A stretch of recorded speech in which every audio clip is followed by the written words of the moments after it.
रूस दुनिया का सबसे बड़ा देश है। इतिहास में तब भी था और आज भी है। तो आज हम बात करेंगे रशियन एम्पायर के बारे में कि कैसे रशियन शासकों ने इतने बड़े भूभाग का विस्तार किया और संभाला। तो वीडियो एंड तक जरूर देखें। रशिया की प्राचीन इतिहास 448 ईस्वी से खजार जाति के लोगों से शुरू होता है, जो आधुनिक यूक्रेन, अजरबैजान, क्रीमिया इत्यादि देशों पर शासन करते थे। वोल्गा नदी किनारे बसा तिल शहर इनकी राजधानी थी। खजार लोगों के साथ साथ और भी कई जातियाँ थीं, जिनमें तुर्किश जाति भी शामिल है। 8वीं सदी आते आते खजार जाति के लोगों ने यहूदी धर्म को अपना लिया और तुर्किश लोग इस्लाम बन गए। इसी समय पूर्वी यूरोप के वाइकिंग लोगों ने खजारों पर आक्रमण कर दिया। अब बात करें वाइकिंग लोगों की, तो ये कोई जाति नहीं थी, बल्कि आम लोगों ने इन्हें वाइकिंग नाम दे दिया था, क्योंकि ये लोग सिपाही, व्यापारी तथा समुद्री लुटेरे बनकर दूर दराज के क्षेत्रों में जाते थे और शहरों प्रांतों पर धावा बोलकर उनकी सारी संपत्ति लूट ले जाते थे। इन्हीं लोगों को स्लाव कहा गया।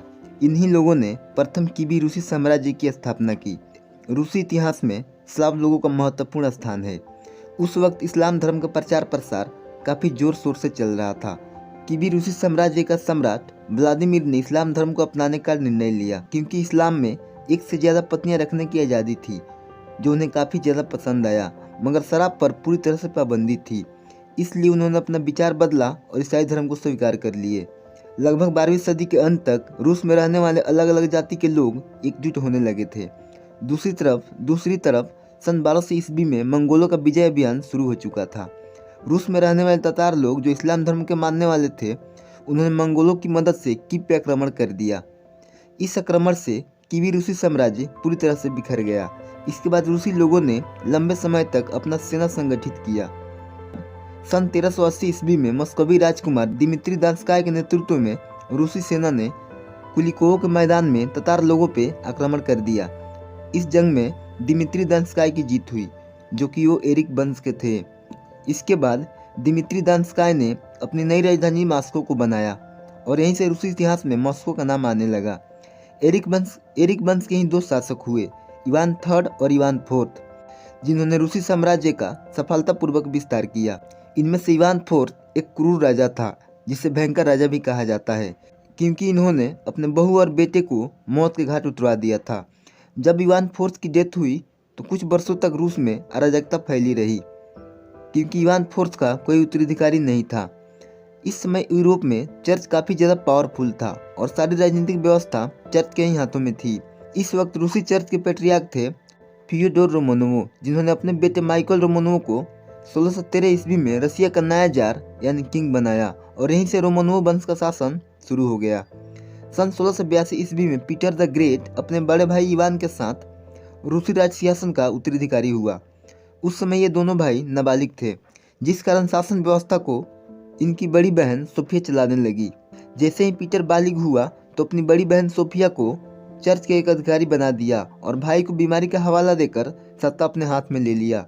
कुछ समय बाद उसके बड़े भाई इवान की जब डेथ हुई तो वो सत्ता छीन जाने से बिल्कुल निरंकुश हो गया। पीटर द ग्रेट जिस रूस की गद्दी पर बैठा था, वह केवल भौगोलिक दृष्टि से यूरोपियन था, क्योंकि रूसी लोगों का खान पान, रहन सहन तथा सोचने समझने की तरीका सब कुछ एशियाई देशों की तरह था, सब कुछ एशियाई देशों की जैसा था। भले ही रूस की सीमाएं दूर दूर तक फैली थी, मगर वो चारों तरफ से बंद थी, क्योंकि उत्तर की सीमाएं जो साल में 12 महीने बर्फ से ढकी रहती थी, दक्षिण में तुर्क और फारस के कारण रास्ते बंद थे, पूर्व में भयानक जंगल था जिसमें कोई रास्ता नहीं था, पश्चिम में स्वीडन और पोलैंड जैसे देश जो हमेशा रूस पे अपना आधिपत्य जमाने का मौका तलाशते रहते थे। रूस के अंदर भी कुछ हालत ठीक नहीं था, क्योंकि चर्च के प्रधान, जिसे पैट्रियार्क कहा जाता था, धर्म के अलावा रूसी जीवन के हर क्षेत्र में उसका हस्तक्षेप था। रूसी सेनाओं का संगठन स्ट्रेलसी, चर्च के पैट्रियार्क रूसी शासन का राजनीतिक आधार स्तंभ थे, जो जार पर निरंतर अंकुश रखते थे। किंग पीटर द ग्रेट ये समझ चुके थे कि रूस को यूरोपीयकरण करना अति आवश्यक है। यहीं से उन्होंने वार्म वाटर पॉलिसी आरंभ कर दिया, यानी गर्म पानी का खोज। गर्म पानी का मतलब था ऐसी समुद्री मार्ग को ढूंढना जहां बर्फ ना जमता हो और उसे साल के 12 महीने तक इस्तेमाल किया जा सके। अपने देश रूस को पीटर द ग्रेट यूरोपीयकरण करना चाहते थे, क्योंकि उस समय यूरोप में पुनर्जागरण शुरू हो चुका था, मगर पश्चिमी यूरोप के बारे में किंग पीटर द ग्रेट को कुछ नहीं पता था। ये सब समझने के लिए उन्होंने पश्चिमी देशों का भ्रमण करने का निश्चय किया और निकल पड़े, बिना किसी को बताए एक यात्री बनकर। एक साधारण जिज्ञासु यात्री की तरह घूम घूम कर वो पश्चिमी यूरोप का शासन व्यवस्था, उद्योग धंधे और तौर तरीके तथा वहाँ की सफलता का रहस्य समझने लगे। उन्होंने खुद कई जगहों पर काम भी किया, बंदरगाहों, कारखानों और सरकारी दफ्तरों में भी वो गए और वहाँ के नियम कानून को समझे। इंग्लैंड, हॉलैंड तथा फ्रांस जैसे देशों के नियम कानून को देखकर और रूस को यूरोपीयकरण करने के लिए और उत्साहित हो गए। इसके बाद वो ऑस्ट्रिया की राजधानी वीना गए। तभी उन्हें पता चला कि मॉस्को में उनके अंगरक्षकों ने उनके खिलाफ विद्रोह शुरू कर दिया है और हजारों विद्रोहियों को मौत के घाट उतरवाकर विद्रोह को दबा दिए। इसके बाद उन्होंने सेना की संगठन एस्ट्रेलसी को भंग कर रूस को यूरोपीयकरण करना आरंभ कर दिया। लंबी दाढ़ी रखने से लेकर पुराने रूसी डिजाइन कपड़ों पर पूरी तरह से बैन लगा दी गई।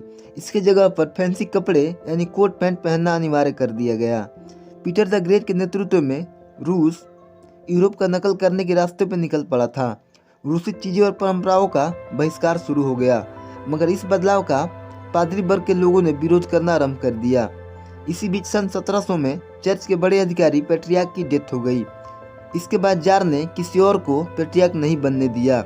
साइनोड नामक एक उन्होंने संगठन बनवाया, जिसके तहत इंग्लैंड की तरह रूस में भी धार्मिक कार्यों पर रूसी शासकों का नियंत्रण हो गया। एक तरह से देखा जाए तो रूस अब पूरी तरह से आधुनिकीकरण हो गया था।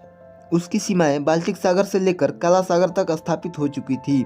सन 1725 में पीटर द ग्रेट की डेथ हो गई, जिसके बाद रूसी शासन व्यवस्था को उसकी पत्नी कैथरीन ने संभाला, जिसे हम नेक्स्ट चैप्टर में समझेंगे।